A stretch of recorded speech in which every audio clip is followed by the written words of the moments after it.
Hey guys, this is Chris from La Familia here in London.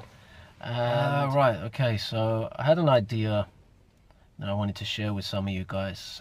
Something that's I've been conscious of the last couple of years. I've been out of the scene for quite a while, it happens. Sometimes you have to prioritize other things in your life. And nevertheless, I've still been you know, interested in the scene because it's been a part of my life since I was a teenager, and I'm now 34, going to be 35 this year. It's almost like you take yourself out of a situation, but it's still there in your heart, so you want to be part of it and want to contribute. So that's the situation for me. So what I want to do is to start looking at some of the influences, the early influences on breaking that would have created little changes in how people do things, inspirations, where people would have taken their inspirations from. We know a lot of early inspirations from breaking. If you talk to most people, they'll say, oh, there was inspiration from kung fu movies, there was inspiration from here and there. The black community, the Latino community, and so on. I just want to take a little closer look at this, because what I see now, especially in the UK scene, from an outside perspective now, is that there's a lot more people interested in the dance, which is good. But what it kind of causes, just by default, is almost like a dilution in the quality of information. With much more people involved, much more people taking part, but there's not, despite the global massive exposure to information through the internet nowadays, there's still less quality information being shared, because some things you just simply have to experience and learn, or you have to go out of your way to find them. And not everybody is aware of that. A lot of the newcomers are just simply enjoying the dance, which is good. Everybody has to go on their own journeys. Anyway, to come back to the point, I wanted to share some potential early inspirations for the beginning of breaking, and the sort of look at maybe some of the evolution of breaking from the early days when they were doing these rocking and other dance styles, more stand-up styles, and then began to start progressing towards the floor. Just take a look at these things, share with you guys, and hopefully inspire you to also do the same thing, but in a more up-to-date way. So maybe we can, those things have inspired people in the early 70s, mid 70s, early 80s in some way, but perhaps there's other inspirations out here today that can influence breaking in some way and keep that process going in a natural way. So yeah, in the same way that these old guys took those inspirations from kung fu movies or whatever, perhaps there's something out there that you guys can find and be inspired by, incorporate into your dance, and do it in a way that is fluid, in a way that is in the right texture of breaking. There are some individuals that dance in a very mirrored style. So you get some guys that do these kung fu motions and stuff, and it really looks like kung fu, and that's cool. Sometimes it is really cool and it looks nice. But there are some things you have to put into the texture of breaking. For example, some of the more dynamic moves, or it doesn't have to be the most dynamic moves, but for example, a pirouette, for example, a handstand pirouette, even a standing pirouette. This most people typically associate with ballerinas, this type of thing. And while it's nice to see, I do like to see that spinning motion is quite dynamic and quite risky in a way, and which is another element of breaking which makes it appealing. When you see somebody breaking and then they suddenly stand up and then they just spin like a ballerina, it kind of takes it out of context a little bit. There's something about breaking that you have to incorporate and speak the same moves but in breaking language. Do you know what I mean? It is literally almost like speaking the majority of a sentence in English and just throwing in a Spanish word or something. You know, if you're speaking English to English people, they're just not going to get what you're saying. It's just not going to make sense.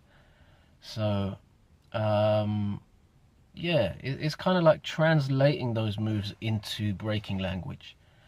And yeah, I would like to see you guys, I hope, be inspired by these short little clips. I'm just going to put up little inspirations here and there.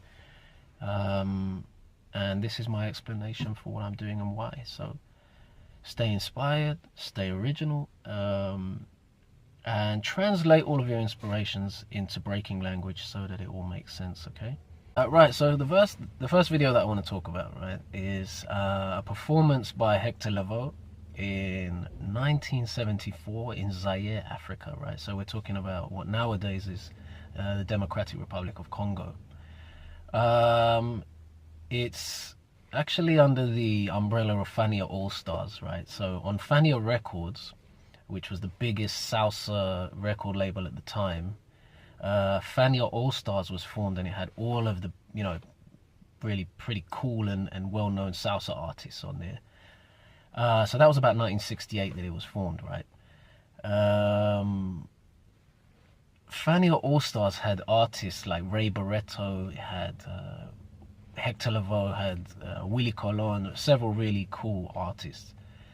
And yeah, so in this video, which I watched again today, and I just thought it was really cool the way that this guy executed this little move that we all know and love, and just it's very familiar to us in breaking, but to see it done in this context in 1974, which corresponds to some of the really early days of hip-hop culture. You know, this is sort of like the really earliest days of hip-hop culture, or at least breaking culture, shall we say.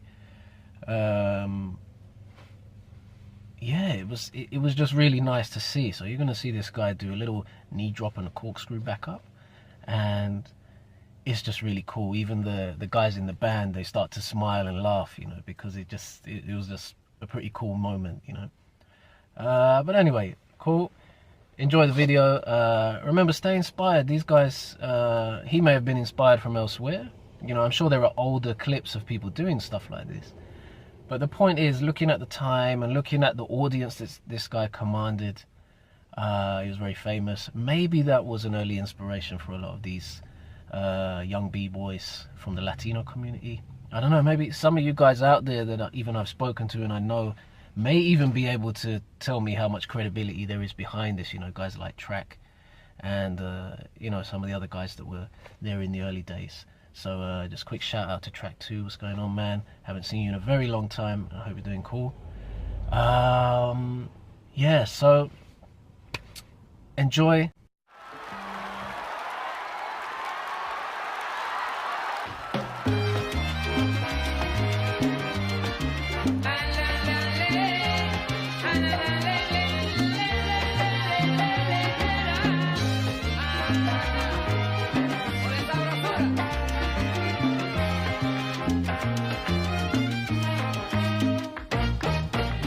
Right, so that was the intro, yeah. Fantastic singing, like it was just so effortlessly hitting those notes and stuff, and it just was incredible. So yeah, the next bit coming up is what I'm talking about, okay, with the knee drop and the corkscrew upwards. So check this out.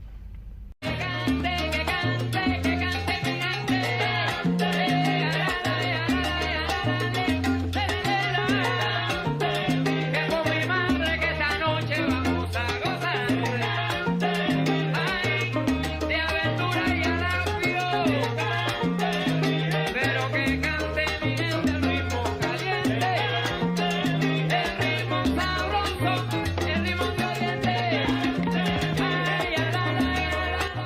So yeah, that was it. It was an enjoyable thing for me to watch. Anyway, I don't know what you guys think. Definitely feedback to me in the comments and such.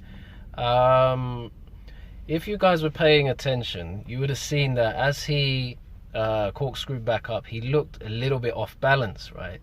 And he kind of had to stoop down to keep his center of gravity. Now, the thing that was really nice about it was that he carried on dancing in that same stooped style afterwards to kind of style it out. So it was really improvised and quite raw. And I think that's what made that quite nice for me to watch. It reminded me of b-boying, because so many times when we dance we might have to improvise moments when things don't go exactly to plan. So I really like that. And yeah, let's talk about the guys in the band, right? They look like they really enjoyed what he was doing. And yeah, it was just, to reuse the word again, it was just very cool. And yeah, what do you guys think? Let me know.